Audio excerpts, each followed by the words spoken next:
Up next we have Seamus. Island reference right there, ladies and gentlemen.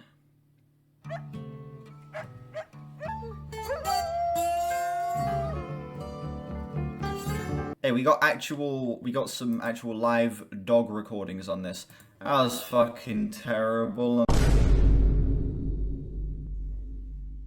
Hello everyone, welcome to the Human Reviews channel, and today we're diving back into Pink Floyd. It wasn't too long ago that I posted the Piper at the Gates of Dawn reaction, but it's been a while since I've actually listened to a Pink Floyd album. That Piper at the Gates of Dawn reaction was filmed like months and months ago, and so the last Floyd album I listened to, actually, chronologically speaking, was Wish You Were Here, which I did back in January. I've really enjoyed Pink Floyd shit up to this point. They have they have one perfect album with Animals, they have two near-perfect albums with Wish You Were Here and The Dark Side of the Moon. And then they have one album that I think is good, which is Piper at the Gates of Dawn. Not as crazy on that album as a lot of other people. I think it's okay. But yeah, now we're getting into Meddle. This apparently, well, people say this album's underrated, but it's like people glaze the shit out of this. It's got 80 critic, 84 user, must hear on album of the year. Most people seem to really love this album, so I'm not understanding the underrated claims here. I've heard two songs off this album. I've heard One of These Days and I've heard Echoes. I've not listened to Echoes I've listened to Echoes twice in total, and I have not listened to it in, like, probably over a year or something like that, so I don't remember shit about that song, I can't lie. Yeah, I'm going into this album fairly blind. Yeah, not even remembering One of These Days. This is going to be a mostly blind listen. And yes, I did change the Wish You Were Here score. Wish You Were Here, I bumped down Wish You Were Here from a 10 to a 98, and then I bumped up Animals from a 98 to a 10. I switched the scores around for those two. This album came out in 1971. It is 6 tracks, 47 minutes, well, 46 minutes, just under 47 minutes. Yeah, listening to the 2011 remastered version here, because that's the version where I've already listened to 2 of the songs. Let's just get straight into this. Track 1, One of These Days.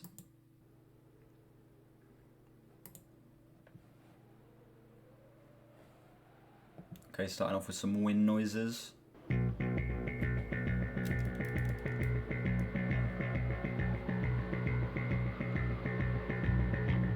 I actually remember this. April, it's been over a year since I got sent this in, but I actually remember this. Hammer to the Wall. We're going to be doing The Wall last. That's going to be the last Floyd album I cover. The last greatest hits album, I mean? No, The Wall is going to be like the final album I do. I'm saving The Wall for last in their discography. I've not done their discography in order. I've kind of just gone a little randomly. Opinions on the band as a whole. I think Pink Floyd are great. Undeniably. I've loved 3 out of the 4 albums I've heard from them so far, and the one I didn't love I still liked, so...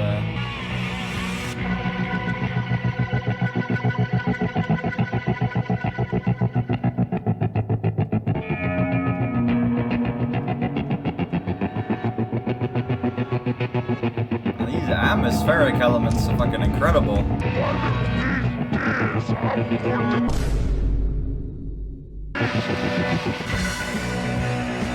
Oh shit, okay. That vocal line was goofy as fuck, but this explosion is kind of making up for it. Heavy, yeah. Heavy from TF2, exactly.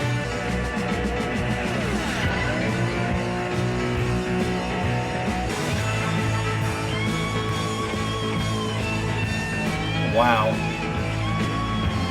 Strange stuff going on with the mixing. Yeah, it does sound like that bit towards the end of the sheet where he's talking about like bleating and babbling, we fight or something. I don't fucking remember the lyrics. Did Pink Floyd copy Pink Floyd?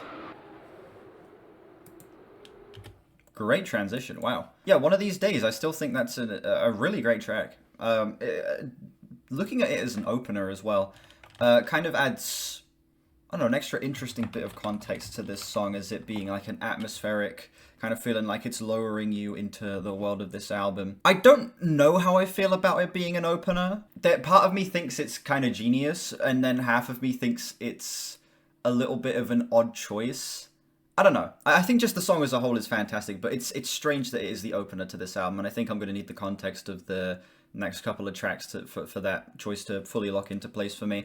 As is, song goes hard. It's an incredible instrumental. The atmospheric elements are absolutely stunning. You get that nice, like, echoed bass line throughout this that is, again, who said that in the chat? Where is it? Grooviest bass line Pink Floyd had besides Money. I agree with that. I agree with that. The bass line was fucking slapping on this song. The explosive second half felt so rewarding. The little vocal line in there where he says, I'm going to cut you into a bunch of little pieces, or whatever the fuck he said, that was goofy as hell. But besides that, I think this song is undeniably pretty incredible. Feeling a 8.9 on this, just below a 9. This is like the tiniest little change ever, and it does not affect the album score in the slightest, but having the context of the rest of the album being as scattershot as it is kind of makes the fact that this song is such a random place to start make a lot more sense to me, and it honestly made me appreciate the track a tiny bit more, and I'd actually give it like a low 9 at this point, like a 9.1, 9.2. Again, absolutely minor change in score, nothing that like is going to drastically change my score on the album, but yeah, the song definitely does feel like it's bumped up to like that 9 out of 10 territory with context. Yeah, great way to start. Off to a very strong start here. Up next we have A Pillow of Winds. Oh my god, it's just like SpongeBob, the pillow with wind in it, or whatever. Oh, the bag of wind, sorry. Vocals came in quick, wow. What would I rate the album cover? I know it's like an edited picture of an ear. I don't know how I feel about it. Half of me loves it, and half of me hates it. When night comes down, you lock the door. The book falls to the floor. The seasons change, the wind is warm. The dream is gone. And the recording here is perfect. Yeah, how rich and full that acoustic guitar sounds. The layering is really helping with that.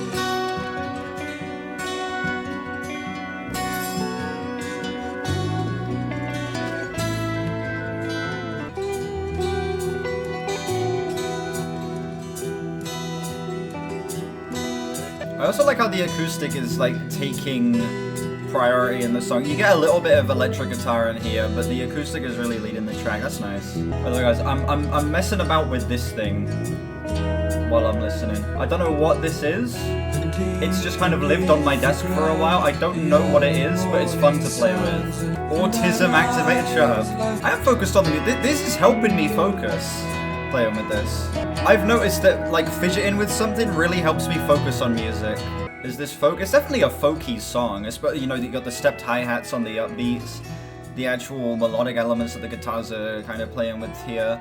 It definitely does feel more folky. It's also a gorgeous track, way more stripped back and kind of calming than the last track, which is an unexpected change of pace. I thought after the previous song it was going to keep up the kind of tension building, explosive energy, but that's not what this song does in the slightest. It is way calmer. It is way more clear, a lot more, I guess, straightforward of a Pink Floyd song than the previous track was, while still having all of like the incredible, stunning production, the fascinating lyricism, great vocal performance that you're going to expect out of a Pink Floyd track. I'm feeling like a 9.2 on this. A lovely follow-up. I kind of wish this was the opener almost. I think if this was the opener and it led into one of these days, that could have even arguably worked better, in my opinion. But as is, I do still think this is a great song in terms of its placement. 9.2, low 9, great shit. And next we have Fearless.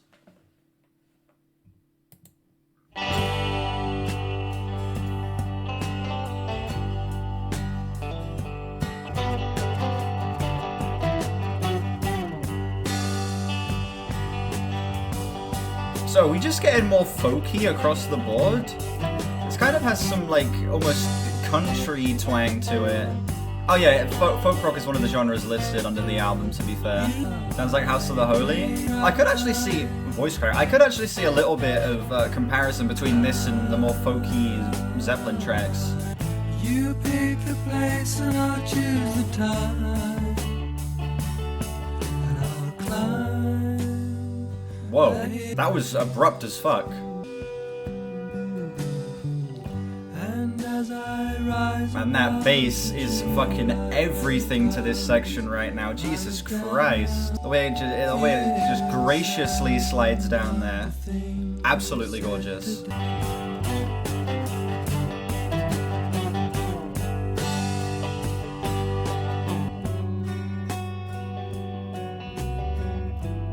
Whoa. Interesting. So, the song's called Fearless. This song feels like, at this part of the track where it switches up, feels like the kind of way it changes the melody here, it feels like it's moving into a moment of like hyping yourself up before doing something insane, you know, before like going into war, before like performing in front of a crowd, something like that. There's something about the switch up there that feels like, I don't know, a transition into a moment where you've bigged yourself up. Now you have to like, you know, hype yourself up before actually doing it. Thoughts on the lyrics? I'm going to be honest, I've not been paying attention to the lyrics up to this point. I have just found the sound of this to be so actually breathtaking. I have not been paying attention to the lyrics, and I probably should have. That would provide a lot of context for this. Let's look at these lyrics. And every day is the right day. I see. Oh, it's way more clearly an ear here.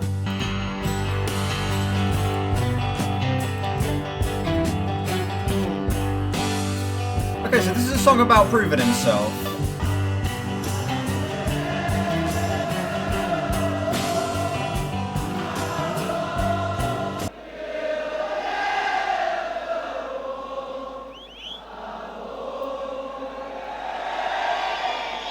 Okay, I'm very confused by this outro. Ladies and gentlemen, we're gonna get Genius up. We're gonna try and figure out what the fuck's going on here. This is a recording of Liverpool Football Club supporters singing their team's anthem, You'll Never Walk Alone, originally a show tune from the 1945 Rodgers and Hammerstein musical carousel. You'll Never Walk Alone was adopted by the supporters in the early 60s after a version of the song by a local band, Jerry and the Pacemakers, made it top the UK charts. Pink Floyd were given the idea of including the recording by John Peel, a DJ for the BBC, who had championed Floyd's work from their debut, Piper at the Gates of Dawn. As well as being known for his eclectic music taste, Peel was also a well-known supporter of Liverpool, and many see Pink Floyd's inclusion as the recording as a thank you to Peel for his support of the band in the early days. So it's a little tribute to someone who has kind of been very helpful to them in their career. Is this... the song might literally be about the band. Talking about all of the shit they've overcome, they've climbed the hill that's too steep to climb, and now they're facing... fearlessly, the idiot faced the crowd smiling. It's them, like, stepping out onto a stage, you know, not necessarily knowing what they're doing, but just happy to be there, happy that they've made it this far. And then at the end, they're paying tribute to someone who has helped them get this far. I see. Everything clicked into place reading that annotation. I understand. It's a well-written song. Now, I'm too much of an idiot to understand it without the help of genius, but it's actually a very clever way of kind of, not necessarily patting themselves on the back, but acknowledging how far they've come and, you know, being proud of themselves for making it as far as they have, and also paying tribute to people who have helped them along the way. Yeah, it's a delightful song. I'd probably say that's I'll say it's my favorite so far. It's a 9.4. It's a 9.4. My favorite so far, slightly above A Pillow of Winds. Up next we have Tropez. After a couple seconds of silence, of course. As I reach for a peach, slide a ride down behind the sofa in Tropez, riding a wave in the wake of an old sedan. Deep in my dreams, and I still hear her calling. Sooner than wait for a break in the weather, I'll gather my far-flung thoughts together. Yeah, this does feel like if Pink Floyd recorded a Beatles song, or the Beatles wrote a Pink Floyd song, I guess. It's fun. Early Beatles, not late Beatles, obviously. Kind of has an almost like summery beach feeling. Well, actually, that's pretty obvious. Talk about like being on the beaches of Tropez, leading me to a place by the sea.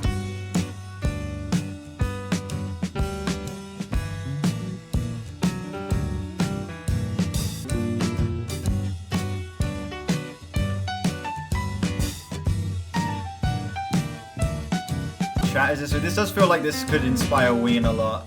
Especially with a lot of like this slidey, bendy stuff going on with the guitar. There's just an inherent childlike silliness to this as well. The song is whimsical as hell.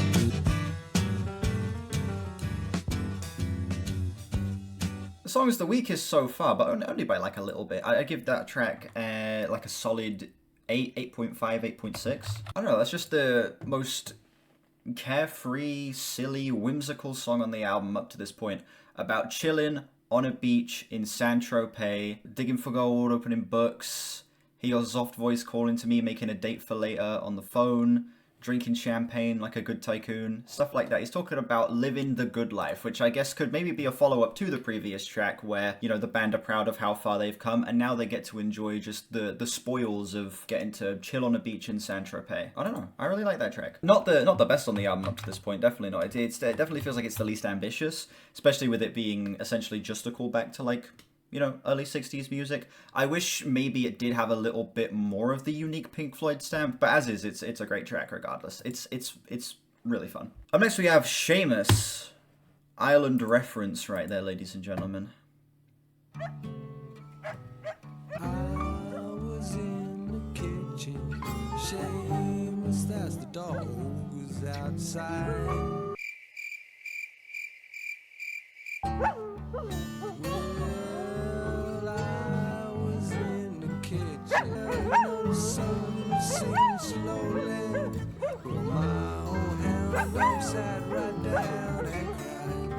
I do think that the bluesy elements of this are actually pretty great. But these dog noises, man, what the fuck? We're gonna get Genius up. This is I know people are gonna be hounding me in the comments telling me that this is like a reference to something deeper or something like that. I don't hate blues. I don't like this narrative you guys have created about me. Refers to Seamus, a dog owned by Steve Marriott. Seamus performed the howling vocals on this track. Hey, we got some actual live dog recordings on this. That was fucking terrible. I'm feeling a low 3 on that, like a 3.2. Wow.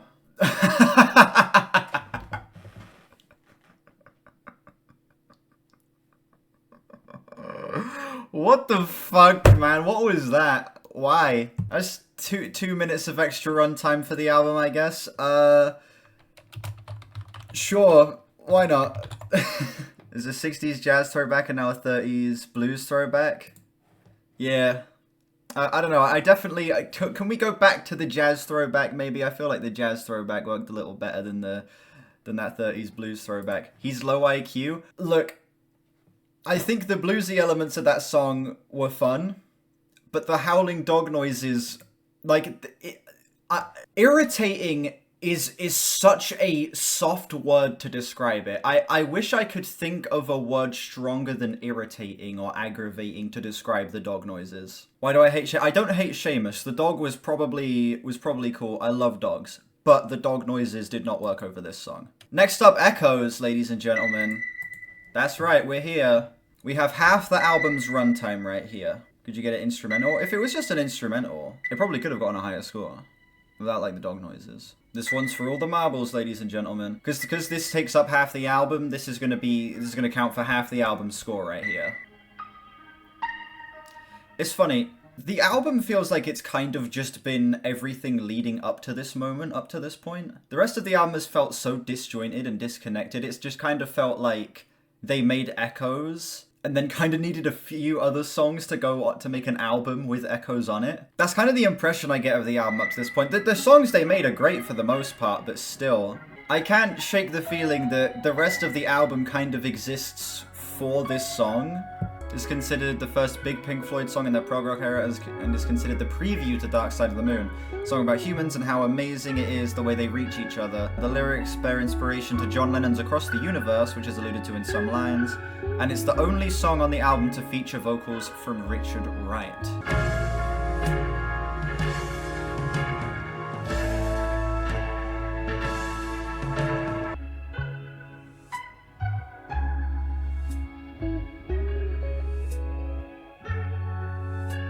Think of Seamus as the Sgt. Pepper's reprise for A Day in the Life. Yeah, but the Sgt. Pepper's reprise was actually good. Overhead, the albatross Oh my god. Yeah, this literally sounds exactly like Dark Side of the Moon. As soon as the vocals come in, this shit sounds exactly like Dark Side of the Moon.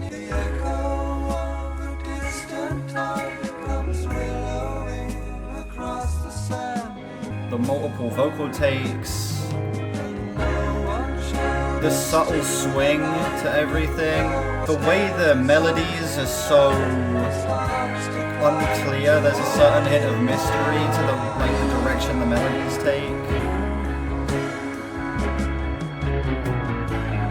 Taking a look back at the lyrics now, yeah. Strangers passing in the street by chance, two separate classes meet. Do I take you by the hand and lead you through the land? No one flies around the sun.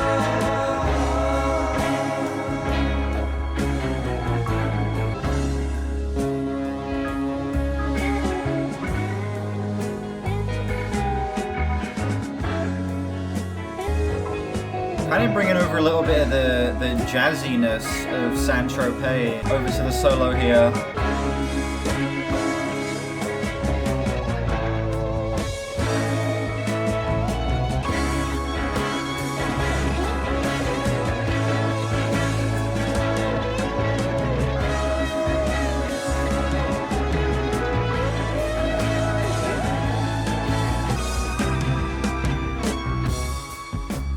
Ooh, fucking hell, that switch up came out of nowhere, damn. I was gonna say, the keys in that last section kind of gave the song a heavenly, floaty, I don't know, it literally felt like the song was submerged in, like, underwater. Or maybe even being, like, lifted into the sky or something.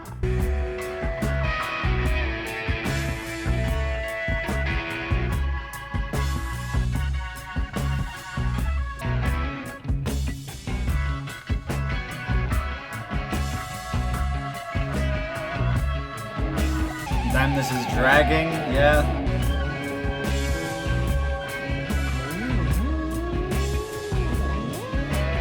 And this is fucking hypnotic, man. It feels like pre-post-rock.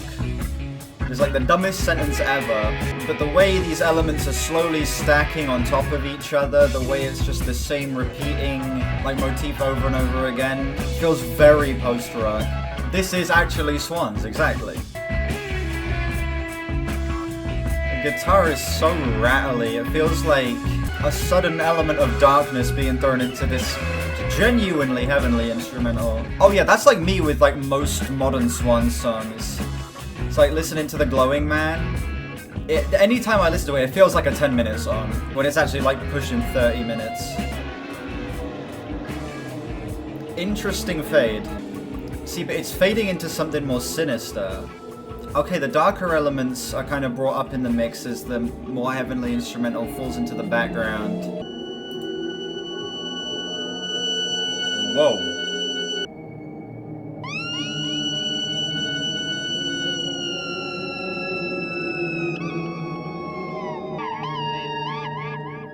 Sounds like monkeys calling out to each other. Sounds like seagulls. So I don't even need to click on that to know what it is. It says Screaming Bird right there. Guess what this is? I'm gonna guess for the wind effects. The wind effects, it could be field recordings, but I'm gonna guess that it's some type of very specific technique they've used with like the guitar or something. It's a combination of the albatrosses from the beginning and the whale sounds for the echo. I see. I guess if the previous part of the song is meant to feel like being lifted up into heaven, this feels like being lowered down into hell. All of the color is slowly fading. All of the high end of the song is slowly being lost as well. You're just left with this low wind noise in the background, a very subtle rumble underneath all of this. Yeah, like being sucked under the water into hell, yeah.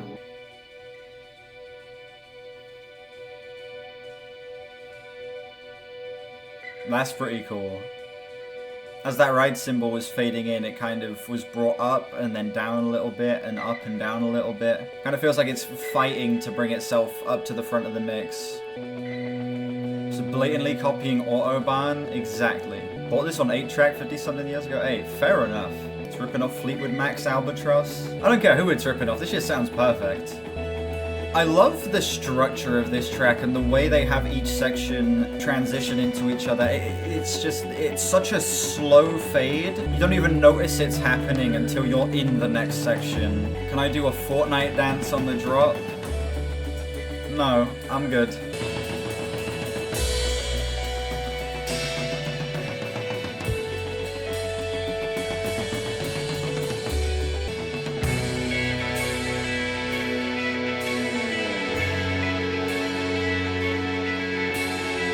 So we've seen the lift up into heaven, we've seen the descent into hell. This feels like something more triumphant. Like it's fighting back. Maybe like a rebirth or something. Maybe it's to represent something more cyclical.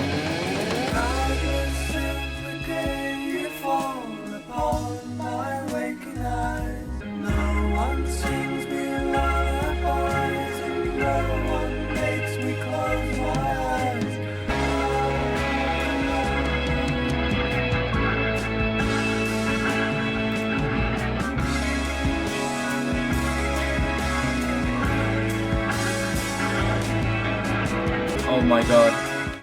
Chat, my mum's calling me. That's terrible timing.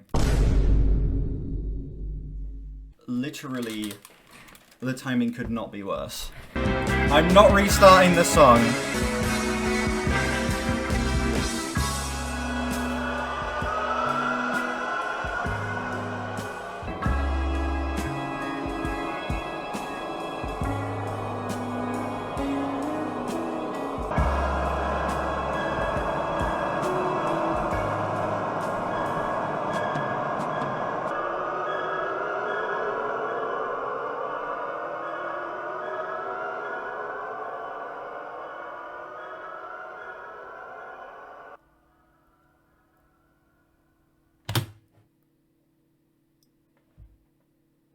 Not bad. I'm feeling a 9.8 on that. It's about as close to a 10 as it can get. I don't think the song is quite a 10. It's like a little step below. What the fuck is going on with my hair? It's like a little step below a 10 for me. Just the tiniest little bit below a 10. I just don't think it didn't have that wow factor across the entire thing. I guess that would bring it up to being a 10 for me. But, you know, it's pretty damn close. It is pretty damn close. Give it 10. I wouldn't say this song is a 10 for me. I wouldn't say this song is a 10 for me. It's a 9.8 though. It's as close as it can get without it being a 10. You know, because I do still think the song is incredible. I don't think there's anything wrong with the track necessarily, like in the slightest. There's no nitpicks. There's no problems. I think it's a perfect song. Just on enjoyability, it didn't have the same level of wow factor across the entire thing. So it's a smidge below being a 10 for me. Yeah, the song is amazing. It's every single phase of this track is damn near perfect. Yeah, it's able to feel like being lifted up into heaven, being sent down to hell. It's able to feel like you're floating underwater, like you're flying through the sky. There's elements of triumph, there's elements of glory, there's elements of sinister, and sort of distrust throughout the song as well. I think this song really does feel like a stepping stone into Dark Side. Dark Side was the album that came after this, right? If I'm not mistaken. Yeah, this feels like a stepping stone into Dark Side. Particularly Echoes. Echoes feels like it's a 20-minute version of what, you know, a lot of the songs on Dark Side would go on to do. It reminds me a lot of a track like Time. It reminds me a lot of a song like The Great Gig in the Sky at points as well. This song really does feel like it's them kind of testing out what they were going to do on Dark Side, and then, you know, they obviously went on to make a full album of it. It's incredible. It's a masterpiece. I think it's better than I initially thought it was. I forget which score I gave it on an initial listen. I know it wasn't a 10, but yeah, this is pretty damn incredible, and one of Pink Floyd's best songs, in my opinion, undeniably. This is so mind-blowing that they made this track. At the point in the career in which they did as well, this was like, what? Their first album was 67. And then in just 4 years, they went from Piper to this. That is, yeah, it's pretty impressive. Now, ladies and gentlemen, that was Meddle. This album's pretty great. This album definitely does live up to the hype. Do I think it is the best Pink Floyd album? No. I do think it is a little bit of, you know, a step down from, Dark Side, Animals, Wish You Were Here. I don't think it's quite on the same level of those albums, but it's still great. I still think there are like mostly incredible songs across this project. Again, you have Pillow of Winds, Fearless, and Echoes are all near perfect tracks in my opinion. Then you also have Tropez and One of These Days, which are really great songs that feel like fantastic stepping stones into a new era of the band. Seamus is terrible. That song is pretty bad. Okay, I don't want to hear anyone sat here glazing. I don't want to hear anyone glazing Seamus. That song sucks. Okay, there is one bad song on this album, and I will not hear anything. But besides that, the album's pretty incredible. Yeah, I just feel like the thing that holds it back a little bit for me is there isn't much consistency across the project. None of these songs feel connected. The entire first half of the album, the first 5 songs, all just feel like they're tracks that sort of exist because they wanted to put Echoes onto an album. It's like they made Echoes, they were like, this song is amazing, but it's not enough for like an entire album. We need to make some more music. And they made 4 great songs outside of that, 1 bad song that just felt like padding of the runtime, to be honest. And I don't know, I feel like that sort of feeling, I don't know if it's the case, but that feeling that I get from this is something that holds the album back a little bit for me. Not much, because I still think the quality of the music is, up there with the Pink Floyd standard. I don't know, I just wish there was a little bit more of connectivity to this. And I guess that's what they'd go on to master on Dark Side of the Moon, because it's like one of the best concept albums ever. Yeah, as is, great album. I'm going to run the numbers, and I am going to tell you what my overall score for this album is.